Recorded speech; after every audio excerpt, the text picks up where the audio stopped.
जम्मू कश्मीर में लोकसभा इलेक्शन से पहले ही सियासत कुछ अहम मोड़ ले रही है और कुछ साल पहले तक जिस सियासी जमात को सबसे बुरा माना जाता था और जम्मू कश्मीर के हालातों के लिए जिम्मेदार समझा जाता था, अब इसी जमात की चौखट पर कदावर और सीनियर लीडरान दस्तक दे रहे हैं। 8 नवंबर को साबिका नायब वजीर आला और PDP के बानी मुजफ्फर हुसैन बेग अपनी अहलिया सफीना बेग समेत महबूबा मुफ्ती की नौगांव वाली रिहाइशगाह पर पहुंचे, जहां ये लगभग 3 घंटे तक ठहरे। सफीना इस वक्त बारामूला की DDC चेयरपर्सन है। महबूबा मुफ्ती की रिहाइशगाह पर इनकी क्या बातचीत हुई, इसकी कोई ऑफिशियल वजाहत सामने नहीं आई, लेकिन इस वक्त बेग खानदान का PDP की तरफ रुजू करना कई सारे सवालात खड़े कर रहा है, क्योंकि कुछ ही महीनों के बाद पूरे मुल्क में लोकसभा के चुनाव होने जा रहे हैं।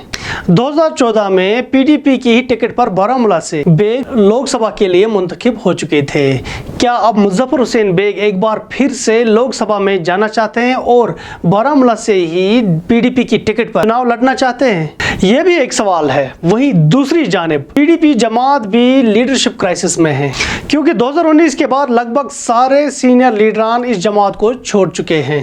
यहाँ तक कि प्रेस कॉन्फ्रेंस देने के लिए इसके पास महबूबा मुफ्ती के बगैर कोई सीनियर लीडर मौजूद नहीं होता है।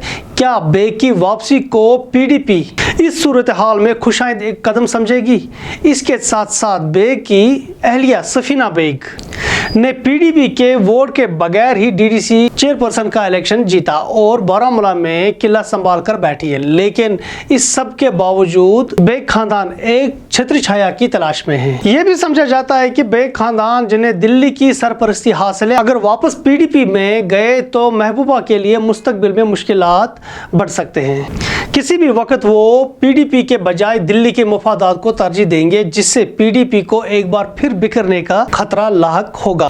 PDP चाहती है कि जिन लोगों ने इसे 2019 के बाद धोखा दिया और सख्त तरीन मुश्किलात में इसे छोड़कर भाग गए, अब इनके बगैर ही जमात को आगे लिया जाए और मुस्तहकम सियासी जमात के तौर पर उभर जाए, जैसे कि नेशनल कॉन्फ्रेंस है। यह भी एक हकीकत है कि 2019 के बाद कुछ लीडरान को छोड़कर नेशनल कॉन्फ्रेंस ज्यादा मजबूत और मुस्तहकम जमात के तौर पर उभर कर आ गई। यही ख्वाब महबूबा मुफ्ती का भी है, लेकिन इस सब के बीच जमीनी और सियासी हकीकत को देखकर सियासी कॉम्प्रोमाइज किसी भी सियासी जमात के लिए नागुज़ीर होता है। अब इन खदशात और ख्वाहिशात के बीच क्या PDP एक बार फिर बेग खानदान को गोद लेने के लिए तैयार है? आपकी क्या राय है? कमेंट बॉक्स में जरूर बताइए। दीजिए अपने मेजबान आसिम मोहिद्दीन को इजाजत। खुदा हाफिज।